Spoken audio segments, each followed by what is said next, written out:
Yes, my beautiful souls, welcome to another edition of the Soul Surgery. I am Usar Furion, and this is the House of New, my beautiful souls. So, as you know, going with the left, the first section that we look at will be spiritual, coming from a Kemetic spiritual science kind of self spiritual cultivational I don't know sorry, so many words coming out of my mouth today. So yeah, we'll look on what energy is activated spiritually and what energy is being afflicted, or what energy is afflicting the awoken energy, or what we're working with this week through the format of Kemetic gods. Again, disclaimer, gods represent an energy state or a conscious state, my beautiful souls. This is not about worship, it's more about invocation. Then we'll go and look at the mundane via some astrological cards, and then we've got the Aboriginal wisdom, where we're going to get some action basically. So what action should we take depending on what comes up, my beautiful souls? So normally I use the Osset deck, but today I thought I would use the Tarot of Saqqara to bring in some different concepts. So we got the Hero of Swords. For those who are into tarot, you would never see the Hero of Swords in no other deck. Normally you have princes, kings, or knights. The hero, I suppose, in a sense, kind of takes the role maybe of a knight or a prince. But again, it depends if you're coming from the Crawley background or the what's his name, Rider Waite background. What when it comes to assigning what those two aspects mean. So let's go into this Hero of Swords. In this deck, or in general, we are the heroes, right? The person who awakens to their divinity, a person who goes through a process of self growth, development, the awakening itself could be the aspect of the hero. And obviously you can see the deity on here is Haru. Haru is symbolic of number 6 on the tree of life, and he is Mikael, he is Shango, he's all of these energy. In a sense, it represents your will and the will's ability to manipulate energy, right, my beautiful souls.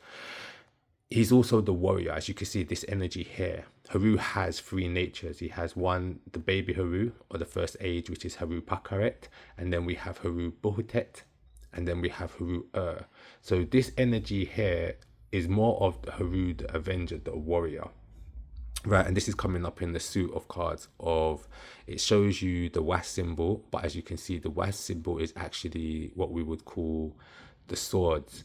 So it is bringing in that the fact that the symbol of the was is representing of energy and the life force. It is always controlled or instigated or molded by the consciousness, which is your will. And then there's obviously a supreme will, my beautiful souls, right, which is that universal consciousness, your intuition, blah blah blah. So the Hero of Swords, the swords energy is about the mind. It's the mind, it's the realm of the mind, it's the air element, right? So this hero is on a quest, as you can see here. Let's see, Lord of the winds and the breezes, my beautiful souls. These monkeys can represent a few things. It can be sometimes our own ignorance, our hubrisness, my beautiful souls. And then we've got the lotus here, which represents an awakening to wisdom, the awakening to light. The lotus is open to the sun being symbolic of heightened consciousness. Let's look at it like that, symbolically, my beautiful souls. So this hero's quest is to assert their self. This is someone who is righteous, meaning truthful, right? But this is also a person who is willing to fight and stand for their belief system, their individuality. Look at the swords. He's holding one sword, right, coming towards him, and he's got another which he's ready to strike with, but he's wearing the double crown, right?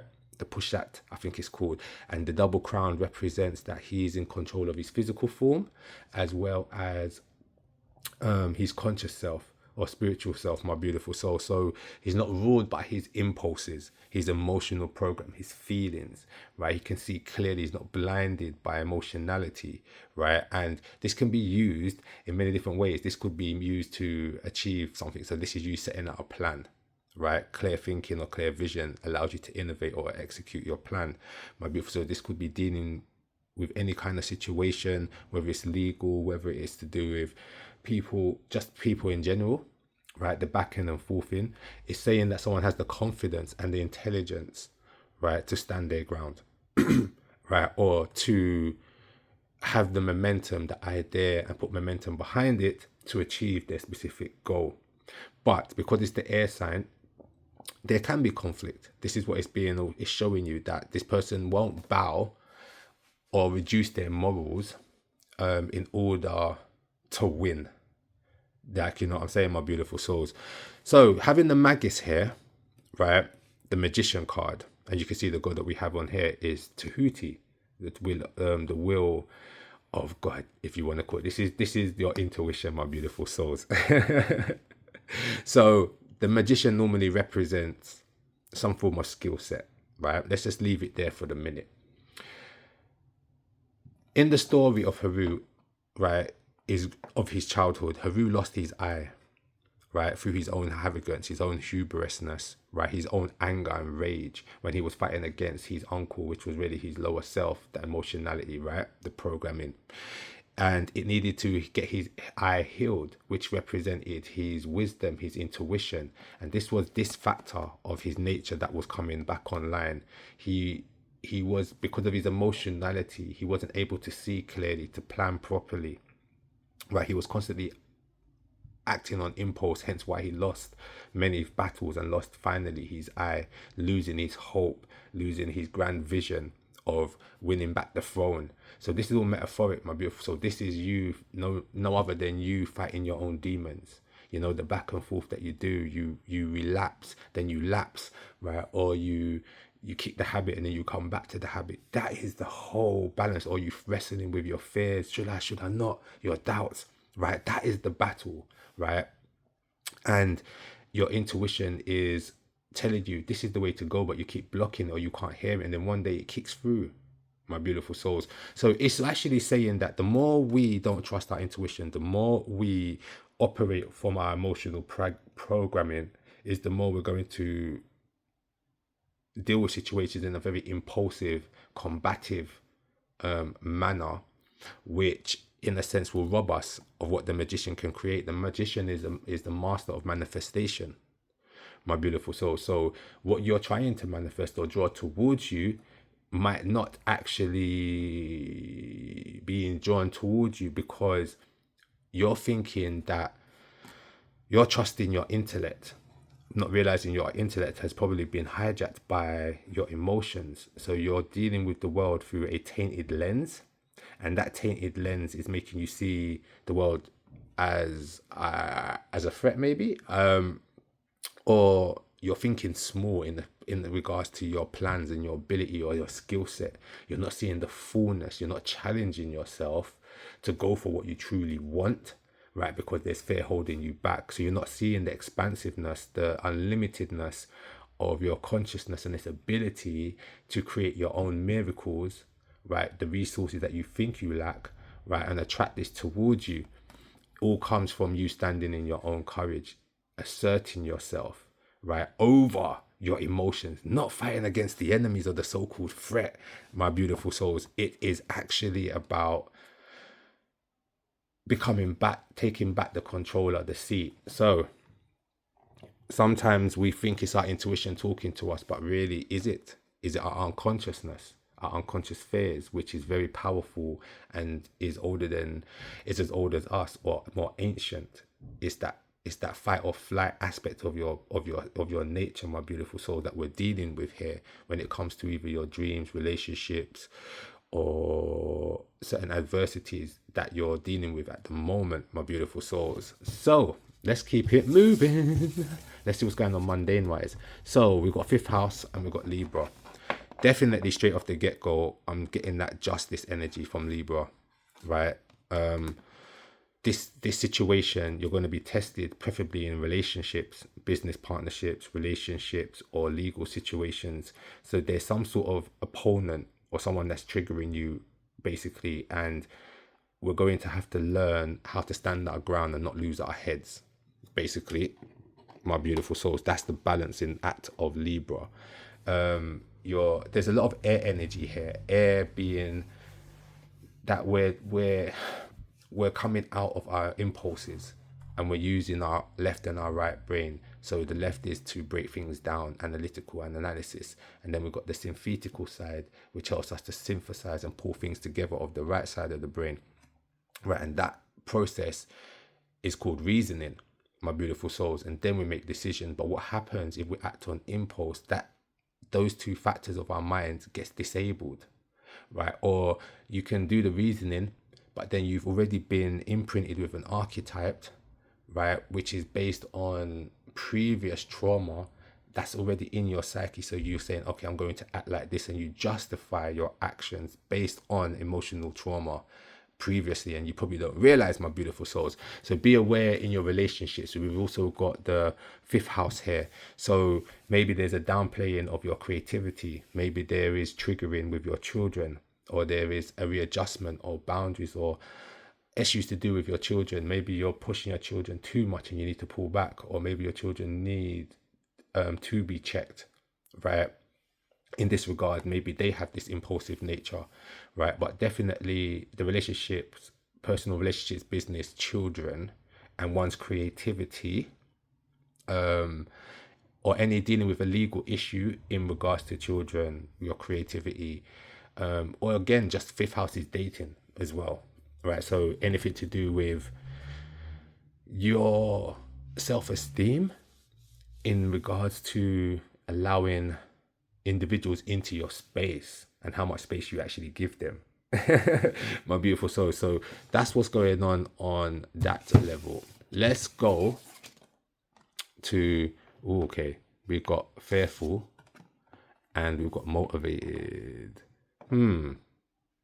It's almost like this fearfulness has made you inert, my beautiful souls.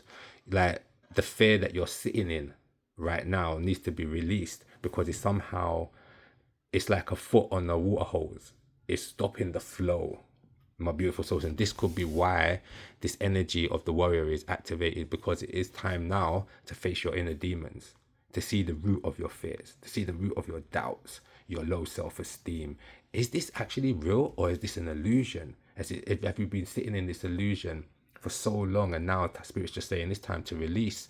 It's time to clearly hear and see and feel that abundance that you are, right? But that means you're going to have to shut off one voice inside of your mind that constantly on the go telling you do this, react, right? And there's another voice that probably speaks in a much calmer tone, but that voice might feel unfamiliar because it's asking you to maneuver in a specific way, and you're not used to dealing with situations like that. So maybe you are hot-headed and it's time to be calm, be receptive, or maybe you're someone who's very calm and docile and understanding, and now it's time to speak up and go for yours. Make your voice be heard, my beautiful souls. That's the energy that I'm getting here. Is you see that braveness is being mirrored here with Haru, but we don't want braveness to turn into arrogancy, right? And it's okay to be cautious, but it's not okay to be fearful, right? It's okay to understand there are dangers, right? But then we can plan accordingly, right? So that we don't have to suffer the impact. It's like pre-warned, forewarned, pre-warned, forearmed, my beautiful souls. And this inert energy, again, it's a lack of motivation, because there's a lack of self-belief. And the self-belief is just maybe standing in your in your true creativity and in your true passions. Maybe you wasn't allowed to do that, right? And now you believe for whatever reason it's not possible, but Spirit's saying, oh yes, it is possible. With all those big boy planets, the outer generational planets moving into fire and earth signs, air signs, there's a lot of movement, my beautiful souls. There's a whole, it's like someone's plugged us in, and there's infinite energy for us to perform our task or to go on our journey, right? All it requires, Haru, is a choice. So we have to make a conscious choice to say, okay, I'm going to change, or I want to be in a relationship, or I would like to do business with this person. There has to be some form of declaration, my beautiful souls. And with that declaration comes a mindset shift and a certain type of action or follow through. This is how we secure the bag, my beautiful souls. So that's me this week, short and sweet, my beautiful souls. Catch me or visit my TikTok. For Tuesdays, I do an Earth Speaks reading on TikTok. So that's where we can dabble in and see what the Earth's energies are, because I find it very interesting at this current time with the Earth being very energized at the moment. And we can see this with the volcanoes and the hurricanes and the crazy weather that's going on right now. It's all that solar weather, but it's translating that solar weather into a system where we can understand how those vibrations are having an impact directly on our psyche, our biology, or our physiology, and our spiritual energies, my beautiful souls. So yes, this I am Wasafurian. As I always say, love, light, a little sprinkle of darkness, and most of all, peace. Hetep, my beautiful souls.